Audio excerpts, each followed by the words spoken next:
তুমি কোন শহরের মাইয়া গো লাগে উড়াধুরা। হ্যাঁ, গানটা শোনার পর সকল শাকিব ভক্তদের এখন উড়াধুরা অবস্থা। বলছি শাকিব খানের আপকামিং সিনেমা তুফানের প্রথম গান উড়াধুরার কথা। কিছুক্ষণ আগেই প্রকাশ পেয়েছে উড়াধুরা গানটি। গানটিতে অসাধারণ পারফর্ম করেছেন শাকিব খান। দারুণ সুদর্শন লেগেছে তাকে। দেখে মনে হচ্ছে 25 বছরের একজন তরুণ। গানটি দেখে অনেকেই মন্তব্য করেছেন, এই শাকিব খানকেই তো এতদিন আমরা দেখতে চেয়েছি।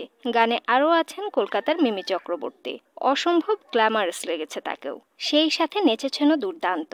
এছাড়া প্রীতম হাসানের অন্যান্য গানের মতো উড়াধুরা গানেও দেখা গেছে তাকে। একজন প্রফেশনাল অভিনেতা না হলেও তার স্ক্রিন প্রেজেন্স ছিল আসলেই চমৎকার। প্রীতমের উপস্থিতি গানটির আবেদন আরও বাড়িয়ে দিয়েছে।